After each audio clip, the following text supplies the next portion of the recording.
Apreciados estudiantes, les habla el profesor Carlos Chirapa de Formación para la Soberanía Nacional. En esta oportunidad vamos a hablar de soberanía nacional, el cual tiene como contenido la valoración del sistema de gobierno democrático y el modelo democrático venezolano. Este tema va dirigido a los estudiantes de quinto año sección A y B. Un gobierno democrático es un modelo de administración del Estado que cumple con los requisitos mínimos para ser considerado democracia, es decir, cuando el poder público es administrado en base al principio de la soberanía de los pueblos. En un gobierno democrático, la gente puede decidir cómo quiere ser gobernada, dentro de un marco mínimo de garantías que aseguran la libertad, la igualdad y la justicia. La democracia es un sistema de gobierno sumamente antiguo, cuyas bases asentaron los griegos durante la época clásica. Reapareció en Occidente tras la caída del antiguo régimen y el retorno de la República como modelo de la organización del Estado. En la actualidad, es el método de gobierno mayoritario en el mundo. Sin embargo, no opera siempre de la misma manera en todos los países, ni funciona siempre a la perfección. De hecho, de las 165 naciones miembros de la Organización de Naciones Unidas, ONU, el índice de democracia elaborado por la Unidad de Inteligencia, distingue 4 bloques de países, ordenados de acuerdo a qué tan democrático es su método de gobierno. Entonces tenemos democracias plenas, 20 países, un total de 12%, las democracias imperfectas, 55 países, para un total de 32,9%, regímenes híbridos, en 39 países para un total de 24%, y los regímenes autoritarios, 53 países para un total de 31%. En todo caso, los gobiernos democráticos han traído a sus pueblos algunas de las más florecientes etapas de prosperidad, libertad y adelanto social y cultural.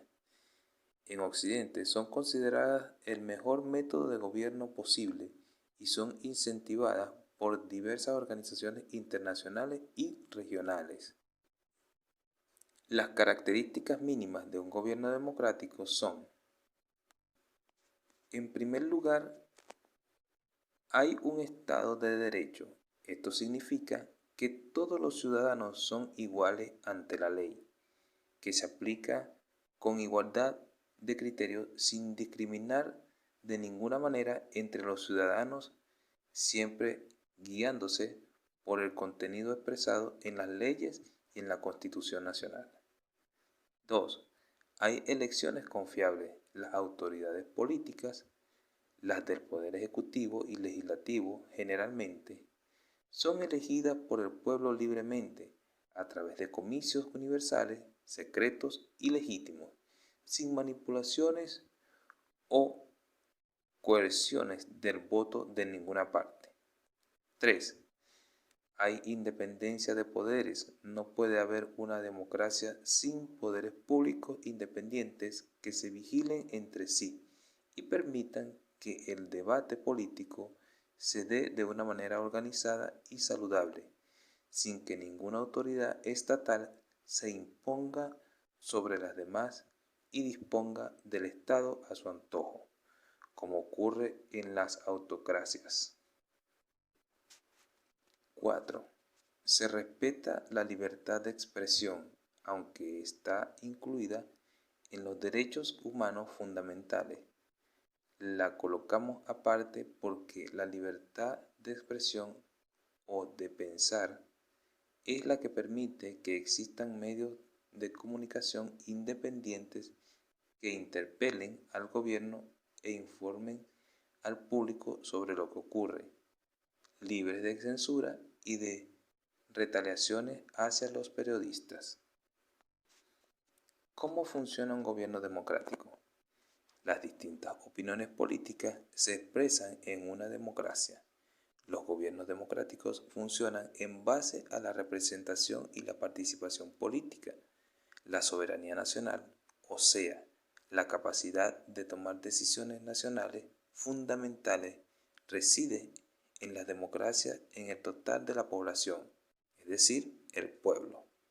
Las distintas opiniones políticas y tendencias de pensamiento deben poder expresarse y tener lugar de participación en el debate sobre cómo administrar la red pública, es decir, la cosa pública, la república.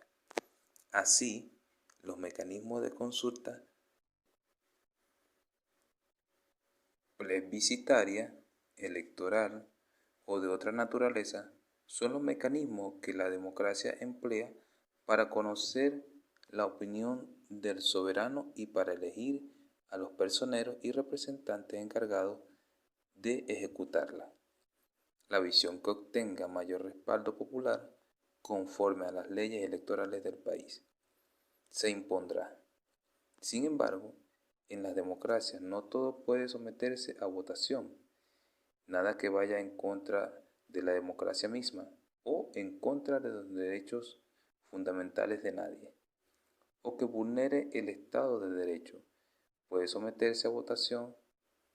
Para garantizar dicho funcionamiento, los poderes públicos gozan de autonomía y autoridad. Por ejemplo, el Poder Ejecutivo es el que representa la conducción del Estado y propone el plan de gobierno al país para marchar hacia el bienestar común. El Poder Legislativo es el encargado de redactar, modificar o derogar las leyes y de supervisar la acción del Ejecutivo. Además, suele consistir en un Parlamento en el cual tiene voz las distintas fuerzas políticas y partidos políticos que hacen vida en el país. El Poder Judicial es el encargado de interpretar las leyes y vigilar por el cumplimiento de las mismas, así como defender los principios rectores de la Constitución. Son el único poder público no electo por votación, sino por designación del Poder Legislativo. Existen dos tipos de democracia, de acuerdo a su modo de consultar al soberano: la democracia directa o participativa y la democracia indirecta o representativa. Estos dos tipos de democracia ustedes podrán consultarlos en la guía complementaria de esta materia y allí podrán definir cada uno de ellos. Espero que les sirva de mucho. Hasta la próxima clase.